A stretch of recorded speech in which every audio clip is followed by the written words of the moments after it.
사도행전은 성경이 꿈꾸는 교회를 기록한 책입니다.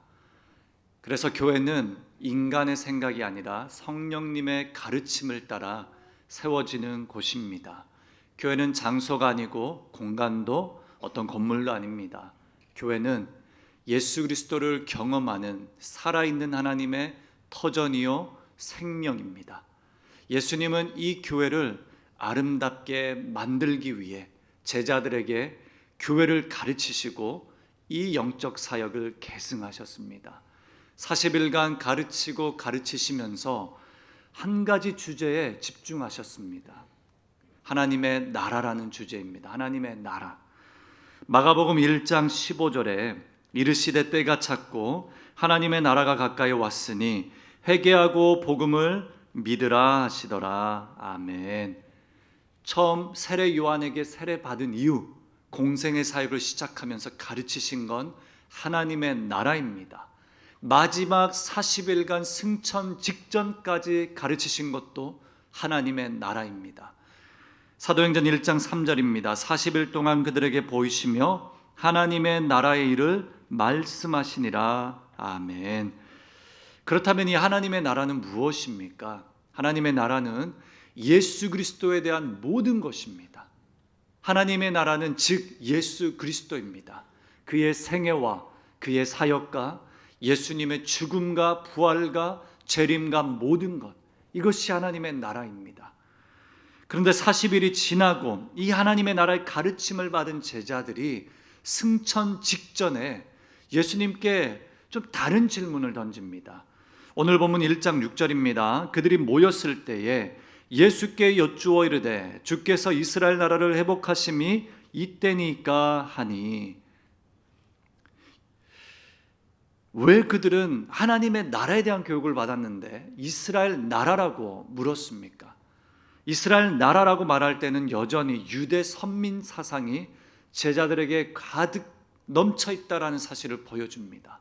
유대 선민 사상은 무엇입니까? 하나님께서 이스라엘을 중심으로 세상을 다스리고 오래된 이런 하나님의 통치와 주재권이 정치학적으로 정치적으로 확장된다라는 믿음이었습니다. 오늘날에도 이런 신앙을 추구하는 사람들이 있습니다. 백투 예루살렘이라는 운동을 외치는 사람들의 특징이 이것입니다. 예루살렘의 회복이 온 열방 회복이다.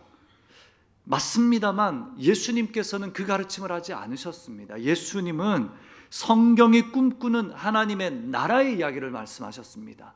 특정한 지역과 특정한 시간을 말씀하지 않으셨습니다. 예수님은 오로지 하나님의 나라에 대한 이야기만 하셨습니다. 주님의 꿈꾸신 건 영적 왕국이지 어떤 이스라엘의 주변 강국 위에 우뚝 서는 것이 아니었습니다. 예수님이 꿈꾸신 건 영적 나라였지 정치적 하나님의 나라가 아닙니다. 그러나 제자들의 마음 깊은 곳에 이렇게 기대했을지도 모릅니다. 이제는 우리도 한 자리쯤 해야지. 이제는 이스라엘이 다시금 온 세계 위에 우뚝 서야지. 이제는 오랜 수모와 가난이 끝나겠지. 예수님을 따르느라 흘린 나의 눈물과 이런 수고가 보상을 받겠지. 이런 믿음으로 정치적 꿈을 꿨습니다. 그러나 예수님은 처음부터 끝까지 하나님의 나라의 꿈, 교회의 꿈을 말씀하셨습니다. 하나님이 인간의 마음과 역사 전체를 새롭게 하는 구원의 비전, 어떤 영적 세상의 회복이지 이런 나라와 한 작은 지역과 정치적, 지리적 꿈이 아니라는 사실. 실은 이 질문들이 사실 낯설진 않습니다. 우리도 자주 이렇게 질문합니다. 하나님, 이제 제 삶이 좀 나아질 때가 되지 않았습니까? 이제는 좀 이 세상이 좀 더 나아져야 되지 않습니까? 이만큼 신앙생활 했으면 살림이 좀 나아져야 되지 않습니까? 이만큼 교회 헌신했으면 주님이 이제는 좀 복을 주셔야 되지 않습니까? 이런 질문 많이 합니다. 이때 예수님은 뜻밖의 대답을 하십니다. 1장 7절입니다. 이르시되 때와 시기는 아버지께서 자기의 권한에 두셨으니 너희가 알 바 아니요. 너희가 알 바 아니요 라고 말씀하실 때는 이 대답은 그냥 너희가 알 바가 아니니 입 다물라 이 정도의 개념이 아닙니다. 예수님은 제자들의 시선, 제자들이 어떤 마음과 어떤 관심사를 가지고 살아가는지 아셨기에 제자들의 시선을 언제에서 무엇으로 바꿔주십니다. 제자들의 시선을 정치적 야망에서 하나님의 거룩한 사명으로 옮겨주셨습니다. 그래서 언제입니까? 라고 묻고 있었지만 예수님은 무엇을 위해 살겠느냐라는 질문을 던지십니다. 주님은 말씀하십니다. 너희가 고민하는 그 모든 언제 시기의 질문, 지리에 대한 질문, 지역적 질문은 내가 다 알고 있다. 하나님의 완전한 시간표 안에 있으니 그러니 염려하지 말고 너희가 내가 다시 올 그날 그 약속을 기다리며 한 가지 던져야 할 질문은 이것이다. 내가 무엇을 위해 살리오? 내가 어떻게 살아가리오? 이 질문을 던지라고 예수님이 말씀해 주십니다. 이 질문의 답을 오늘 1장 8절에서 약속해 주셨습니다. 다 함께 1장 8절 함께 읽도록 하겠습니다.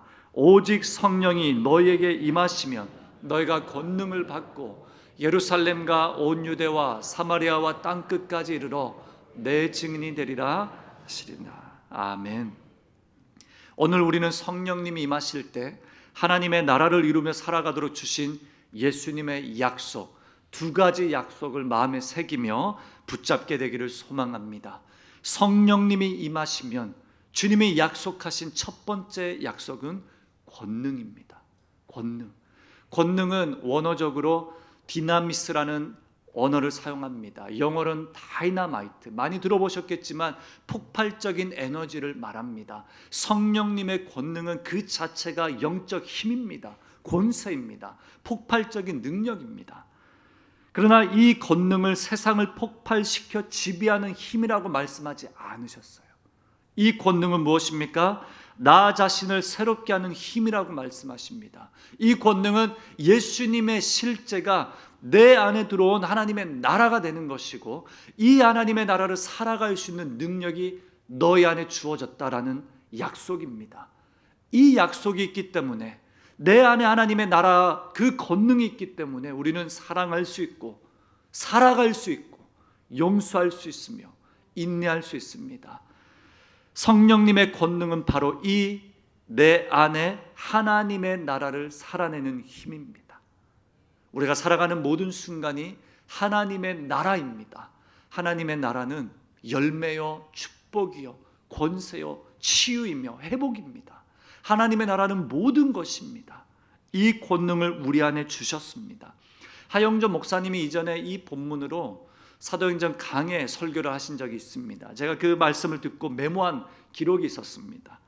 능력 있는 그리스도인으로 살아가지 못하는 이유는 성령님이 없어서가 아니다.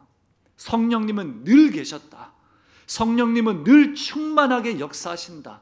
근데 왜 우리가 능력 있게 살아가지 못하냐? 십자가에서 자신의 죽음을 아직 경험하지 못했기 때문이다. 무슨 뜻입니까?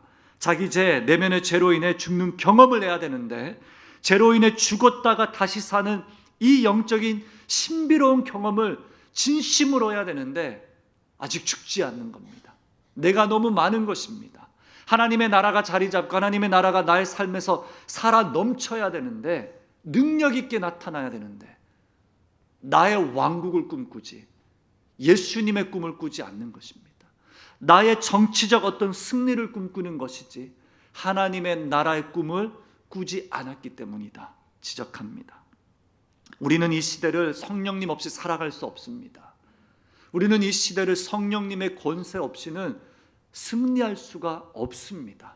교회도 성도도 우리 모두가 성령님이 약속하신 예수님이 약속하신 그 성령을 이미 받은 자로서 하나님의 나라를 사는 권능을 누려야 할 것입니다. 그 권능의 열매를 이 땅 가운데 펼쳐야 할 것입니다. 두 번째 약속은 땅끝까지 증인이 되는 것입니다. 권능과 증인의 약속을 성령님을 통해 허락하셨습니다. 증인은 언어로 마르티스입니다. 언어 그 자체가 순교라는 뜻입니다. 쉽게 풀어내면 말로만 증거하는 사람이 아니라 삶 전체로 죽음을 각오하는 것입니다. 그래서 초대교회 성도들은 나는 증인이다라고 할 때는 순교를 각오하며 증거자로 살아간 것입니다. 그 믿음이 한국교회도 흘러 넘쳤고 한국교회도 순교 신앙의 기반으로 만들어진 그 신앙을 고백하는 곳이 장로교 교회입니다. 이 신앙의 고백을 하나님께서는 삶 전체로 복음을 증명하는 것이다 라고 말씀하십니다. 여러 복음주의 주석가들은 이 본문을 이렇게 말합니다. 예수님은 증인이 되라 라고 하지 않으셨고 증인이 되리라 라고 말씀하셨습니다. 이건 명령이 아니라 약속입니다. 명령이 아니라 약속입니다. 그러므로 성령님이 임하시면 너희가 그렇게 되리라 라는 약속을 우리는 받았습니다. 이 약속이 예수님이 주신 약속입니다. 예수님의 약속은 절대 사라지지 않습니다. 그러므로 성령님이 빚어내는 존재의 변화, 내 안에 나타나는 인생의 변혁은 예수님이 이미 주신 약속이고 내 안에서 하나님의 나라가 확장될 때에 우리는 증인의 삶을 살아갈 수 있습니다. 이사야서에는 나의 선택받은 종아, 나의 약속받은 종아, 나의 택함받은 아들아, 나의 증인아 라는 이 예언자적 약속이 있습니다. 이 약속이 실현되는 자리가 사도행전의 사도들의 삶이었고 오늘 사도행전을 읽고 묵상하며 이대로 꿈꾸길 원하는 성도들의 삶에 이루어지는 하나님의 비전임을 믿습니다. 2달 전에 청년들과 튀르키예 단기 선교를 비전 트립을 다녀왔습니다. 그곳에서 첫날에 30년 넘게 교수 사역으로 선교하신 한 선교사님의 간증을 들었습니다. 이분이 선교로 헌신할 때는 많은 사람들이 여러 단계가 있는데 첫 번째 헌신의 단계는 이거라라고 말씀하셨는데 죄책감으로 시작한다라는 겁니다. 무슨 뜻입니까? 영혼들이 죽어가는데 사망의 그늘에 앉아 죽어가는 수많은 영혼들이 있는데 어떻게 내가 안 가고 어떻게 내가 떠나지 않을 수 있냐라는 이 죄책감 속에 시작했다라고 합니다. 그런데 사역이 무르익을수록 내 안에 죄책감이 아니라 이제 순종으로 변했다는 겁니다. 미국 시민권자였거든요. 자녀들이 다 미국에 있었고 미국이 너무 좋고 근데 그럴 때마다 주님 내가 여기 있사오니 나를 보내소서 이 순종의 마음으로 다시 그 척박한 중동 땅으로 들어가셨다라고 합니다. 그 다음 단계는 하나님의 나라였습니다. 신앙이 성숙하며 하나님의 나라, 하나님의 나라와 하나님의 영광스러운 예배가 온 열방 가운데 드려지는 그날을 꿈꾸며 예배하는 마음으로 헌신하였다라고 고백합니다. 근데 가장 어려운 것은 이분의 고백입니다. 하나님을 그냥 사랑하기 때문에 선교합니다라는 고백이 가장 어렵다라는 말씀을 하셨습니다. 하나님 사랑하기 때문에 헌신합니다. 하나님 사랑하기 때문에 선교합니다. 이런 단순한 고백이 가장 어렵습니다. 그런데 이분이 그 다음에 이런 고백을 하셨습니다. 나를 따라오너라. 나를 따라오면 내가 너희를 사람 낚는 어부가 되게 하리라. 여기에서 사람 낚는 어부라는 사명이 먼저 오지 않고 뭐가 옵니까? 따라오너라. 따라가면 주님이 사람 낚는 어부가 되게 하신다는 거예요. 오늘 본문에도 너에게 성령님이 임하면 너희는 되리라라고 하셨습니다. 성령을 받으면 우리는 하나님의 나라가 됩니다. 성령을 받으면 너희는 증인이 된다라고 약속하셨습니다. 이 무슬림 국가에서 예수님을 전하는 게 불가능합니다. 근데 이 선교사님이 성령님이 이 선교 사역을 확장시키는 거대한 교회 개척과 이런 사역들을 허락하지 않으셨다는 겁니다. 그런데 시간이 지날수록 30년 시간이 지날수록 예수님과의 더 친밀한 교제, 예수님을 너무나도 사랑해서 아침마다 묵상하고 그 묵상의 삶을 살아갈 수 있도록 노력하고 몸부림치며 그래서 이 삶과 사랑과 신앙의 열매가 나의 그분의 선교사님의 아내와 하나님과의 관계 속에 열매 맺는 그 하나님의 나라를 꿈꾸며 30년 살아왔다라고 하셨습니다. 그러면서 마지막에 하신 말씀이 튀르키예 사람들은 우리의 삶을 지켜보고 있었습니다. 우리의 삶에서 하나님의 나라가 살아있느냐 없느냐, 우리의 삶에서 하나님의 나라가 증거되느냐 아니냐 이것을 지켜보고 있었다라는 그런 고백을 하시며 본인은 여전히 선교 이전에 하나님의 나라를 살아가도록, 그 권세를 나의 삶으로 살아가도록 노력하며 살아왔다라는 고백을 들었습니다. 우리 청년들과 함께 저녁 시간 기도하며 그분의 이야기를 들으며 신앙을 좀 단순하게 보자라고 고백했습니다. 신앙은 주님 사랑하기 때문에 가는 것이고 성령님의 권능을 받았기에 우리는 살아내야 하는 것입니다. 권능이 있기 때문에 우리는 하나님의 나라의 백성으로 전파하며 승리하며 살아가는 것입니다. 오늘 본문에서는 이 증인의 지리적 순서를 말씀합니다. 1장 8절에 예루살렘과 온 유대와 사마리아와 땅끝까지 이렇게 고백하죠. 예전에는 이 본문을 지리적으로만 해석했습니다. 근데 오늘 선교 신학자들은 이 본문을 문화적으로 많이 해석합니다. 우리에게 유대와 예루살렘, 사마리아와 땅끝은 어디입니까? 오늘 본문의 예루살렘은 이렇게 볼 수 있겠습니다. 우리의 일상, 우리의 가족, 우리의 가장 가까운 관계, 우리의 삶의 터전이겠죠. 유대도 마찬가지입니다. 유대는 나의 교회, 나의 공동체, 나의 일터, 지역사회. 해운대를 나의 지역으로 여기고 해운대를 우리의 선교지로 여기는 마음들, 공동체와 교회. 사마리아 매우 중요합니다. 사마리아는 어디입니까? 소외된 이웃과 불편한 사람들, 불편한 관계, 만나고 싶지 않은 사람들, 하고 싶지 않은 일들, 그것이 우리의 사마리아입니다. 성도님들의 사마리아는 어디에 있습니까? 우리 해운대 제일교회 사마리아는 어디입니까? 누구입니까? 가장 소외된 지체들은 누구입니까? 땅끝은 아직 닿지 못한 세상, 다른 문화, 그리고 열방. 근데 감사하게도 이 땅끝이라는 것, 이전에 이 대한민국의 선교사님들이 오실 때에는 땅끝을 바라보며 오셨습니다. 저희 부모님도 땅끝 칠레로 선교를 떠나셨습니다. 그때는 할아버지 할머니가 돌아가셔도 소천하셔도 오지 못했습니다. 비행기표도 없었고 그만한 여유도 없었습니다. 땅끝이었습니다. 이제는 이 땅끝이 어디로 와 있습니까? 우리 주변에, 부산에, 이 대한민국에 와 있습니다. 여러분, 우리 교회 인근에 막창집이 많습니다. 그중에 여기 빨간 막창집이 있습니다. 지나갈 때마다 냄새도 뭐 맛있겠구나 하지만 한 번도 가보진 않았습니다. 이 술꾼들이 많은 것 같습니다. 어떻든 늘 지나다녔던 동네였는데 한 자매가 갑자기 목사님 안녕하세요 그러더라고요. 그래서 제가 보니까 한국 사람이 아니에요. 네팔 사람이라고 하더라고요. 이 사람이 어떻게 알지 보니 물론 늘 교회에서 왔다 갔다 했겠죠. 근데 한 카페에서 신방하는 모습을 보고 목사님인 줄 알았고 해운대 제일교회 다니구나라고 생각했답니다. 근데 이 자매는 이미 수영롭게 네팔 모임에서 예배를 드리고 3명이나 되는 네팔 아르바이트생들을 전도해서 함께 예배를 드리고 있었습니다. 그래서 이제는 제가 오고 가는 길에 늘 막창집을 봅니다. 우리 성도님들이 술 마시고 계시나 이렇게 이거 말고요. 그 자매 잘 있는가 없는가, 아, 저 자매 오늘 힘들구나 인사합니다. 격려합니다. 나중에 우리 이주민 사역이 오픈이 되면 자매 초대해서 네팔어도 가르쳐주고 저희 실은 네팔 선교를 준비하고 있었거든요. 지금 또 상황이 좋지 않지만 이 자매 초대해서 언어 배우면 좋겠다. 땅끝이 세상 한복판에 있는 그 네팔 땅의 자매들이, 사람들이 우리 주변에 와 있습니다. 이주민 사역의 필요는 여기에 있습니다. 우리는 이제 가는 것을 넘어서서 오는 사람들을 환대하는 나의 사마리아를 넘어서는, 우리는 아직까지 외국인들을 보면, 동남아시아 친구들을 보면 하대하는 경향이 있습니다. 사마리아죠. 우리 대한민국의 강대국을 믿습니다. 부산 세계적 도시를 믿습니다. 근데 외국인들 보면 하대하죠. 왜요? 아르바이트 하니까, 고깃집에서 일하니까.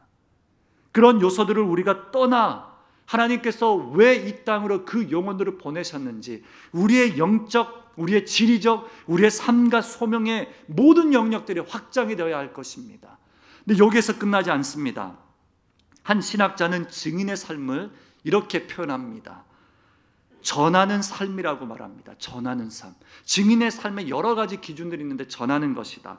예수 그리스도의 죽음과 부활, 회개와 복음만을 담대히 전하는 것이다. 아멘입니다. 우리 실은 교회는, 성도는 이보다 심플해져야 합니다. 복음만 전하면 되는 겁니다. 복음 전하면 그 안에서 능력이 나타납니다.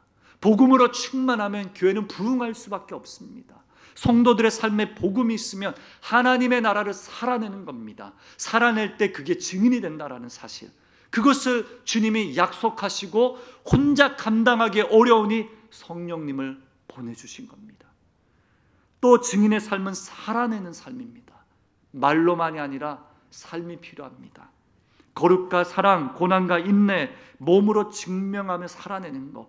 그래서 최초 그리스도인이라 고백하는 사도행전의 그 성도들의 고백이 우리 예루살렘 넘어서서 유대와 사마리아 땅끝, 그리고 해운대에 있는 해운대 제일교회도 그런 고백들이 울려 펴지길 바랍니다. 또한 세 번째 증인의 삶은 넘어가는 삶입니다. 무슨 뜻입니까? 사마리아와 같은 나의 편견과 한계를 넘어서야 합니다. 의도적으로 다가가고 관계 맺는 삶이 필요합니다. 실은 소그룹과 셀이 이 기능을 합니다. 의도적으로 우리는 관계를 맺습니다. 불편하지만 관계를 맺습니다. 이제는 내가 이제 나이도 먹을 만큼 먹었고 이제 누군가와 또 다시 교제하는 게 어렵지만 우리가 흩어보내고 떠나보내고 배가시키고 확장시키는 이유는 무엇입니까? 의도적인 관계를 통해 열매를 맺고 전도하고 하나님의 증인의 삶을 살아가기 위함입니다. 마지막으로 증인의 삶은 세우는 삶입니다. 무엇을 세웁니까? 교회와 공동체를 우리는 세워가야 할 것입니다. 교회는 리더십들만 세우는 것이 아닙니다. 함께 세워가야 합니다. 교회는 우리 모두가 세워가야 할 것입니다. 그런데 평생의 목자로 헌신하는 분들이 있는 반면에 평생 수혜자로만 살아가길 원하는 성도님들이 계십니다. 그건 온전한 증인의 삶을 살아가지 못하고 있다는 뜻입니다.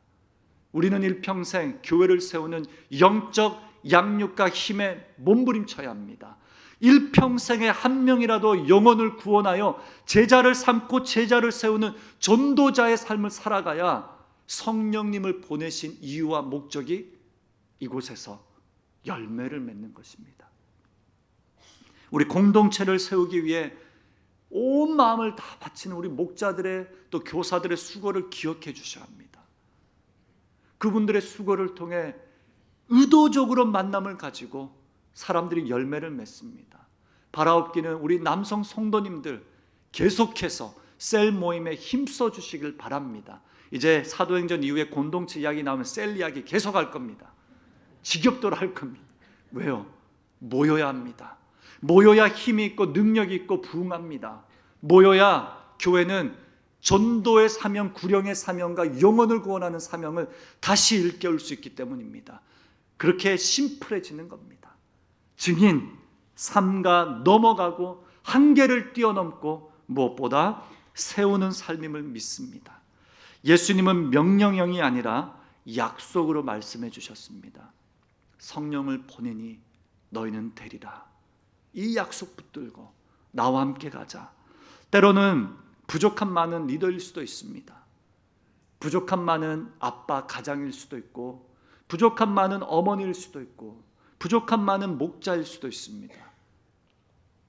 우리 아이들에게 다가가지만 아이들이 다가오지 않는 부족한 많은 교사일 수도 있습니다. 그러나 괜찮습니다. 증인은 완벽한 사람이 아니라 증인은 성령의 사람입니다. 성령님이 일하시면 그곳에 하나님의 나라가 능력 있게 확장이 됩니다. 그래서 권능은요, 내 안에 하나님의 나라가 이루어지는 것이고 증인은 그 하나님의 나라가 내 삶으로 전파되는 것입니다. 다시 말씀드립니다. 권능은 내 안에 하나님의 나라가 이루어지는 것이며 증거는 그 하나님의 나라가 내 삶에서 전파되는 것입니다. 우리가 이 두 가지의 영적 기능을 우리의 삶의 약속으로 붙들고 예수님이 그토록 40일 동안 공생의 시절 동안 가르쳐 주신 그 하나님의 나라가 추상적인 것이 아니라 이 두 가지 약속이구나. 능력 있게 나라를 세워야 되겠구나. 그리고 증거하며 그 나라를 전파하며 살아가야 되겠구나. 이 두 사실을 기억해 주시길 간절히 바랍니다. 예수님은 제자들에게 이렇게 묻지 않으셨습니다. 언제쯤 너희가 제대로 된 삶을 살아갈 수 있냐? 실은 반대로 제자들은 예수님께 도대체 언제 예수님께 막 불평하며 언제쯤이라고 물었는데 반대로 예수님은 우리에게 언제를 물으셨다면 우리는 단 한 사람도 주님 앞에 나아갈 수 있는 자격 있는 존재는 없을 것입니다. 언제쯤 성장할래? 언제쯤 성도답게 살래? 언제쯤 목사답게 사역할래? 물으신다면 아무도 자격 없습니다. 근데 예수님은 오히려 우리에게 언제라고 묻지 않으시고 어떻게 살아갈지 약속을 주셨습니다. 그래서 하나님은 우리에게 안전을 주시지 않고 사명을 주십니다. 하나님은 우리에게 답안지를 주시지 않고 성령님을 주십니다. 답안지 있으면 편하죠. 근데 성령님이 계시기에 인생이 보다 매력적입니다. 열정적으로 살아갈 수 있는 그 힘이 성령님을 통해 우리에게 주어집니다. 하나님은 언제가 아니라 나의 왕국을 세우는 사람도 아니고 성령에 집중하는 바로 그 사람, 바로 그런 교회를 사용하시리라 믿습니다. 성령님의 힘입어 우리가 하나님의 나라를 세워갑시다. 또 성령님의 힘입어 우리가 증인으로 그 나라를 전파하며 살아가길 소망합니다. 이번 명절에 저는 부산에서 온 가족이 모였다는 사실에 참 놀랐습니다. 야, 내 인생에 부산에서 온 가족이 모여 이렇게 명절을 보낼 날이 올 줄이야. 실은 해외에 있다 보니 늘 명절은 외롭고 그립고 이런 순간이었는데 부산에서 돼지국밥도 먹고 달맞이도 가고 산책도 하고 참 좋았습니다. 부산 해운대를 막 자랑하다 보니 우리 장인 어르신도 아이고 알았다 그만해라 그 정도로 막 부산을 자랑했었습니다.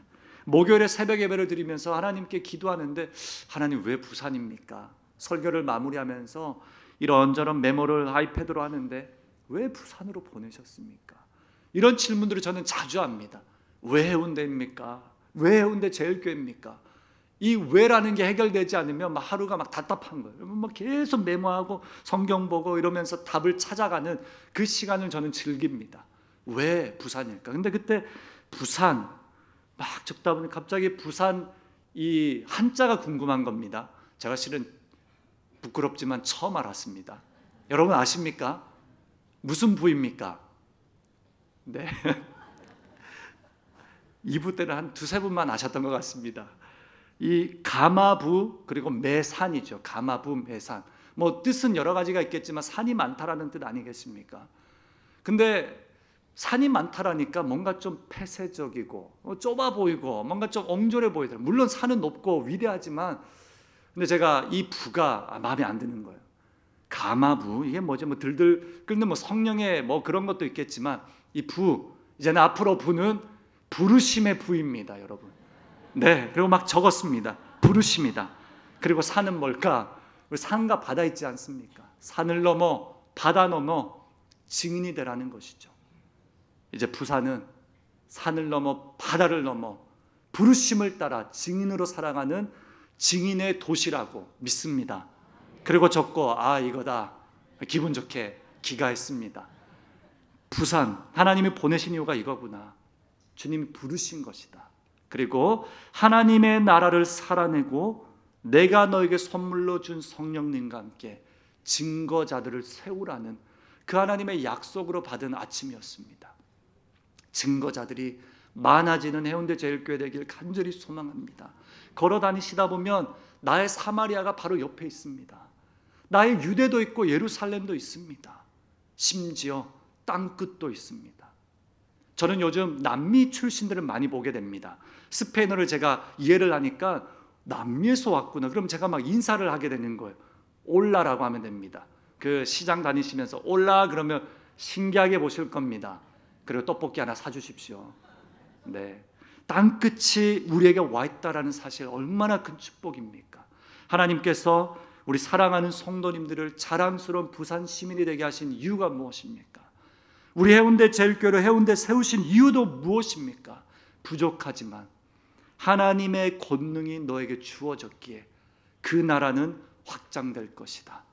부족하지만 하나님의 권능이 있기에 너를 통해 그 나라가 전파될 것이다 말씀하십니다. 이 폭발적인 다이나마이트와 같은 능력의 힘이 해운대 제일교회를 통해 유대와 사마리아와 땅끝까지 하나님께서 전파하는 그날을 우리에게 부어주시리라 믿습니다.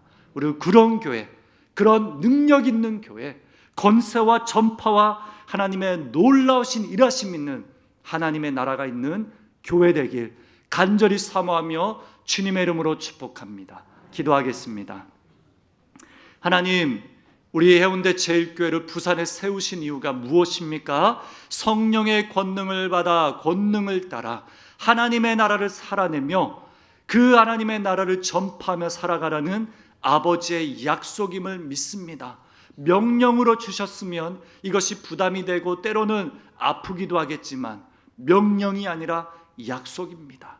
주님 사랑하기 때문에 그 길을 걸어가겠습니다. 주님 사랑하기 때문에 이 약속 붙들고 하나님의 나라와 능력의 백성으로 힘있게 살아내겠습니다. 우리 사랑하는 성도님들의 모든 삶을 축복해 주시사 우리의 사마리아, 우리의 유대와 우리의 땅끝을 돌아보며 한계가 있고 편견도 있고 우리의 삶의 연약함도 있지만 주님 성령 충만함으로 나아가 전파하며 예수 그리스도를 증거하는 믿음의 삶으로 우리를 붙들어 주시고 변화시켜 주실 것을 믿습니다.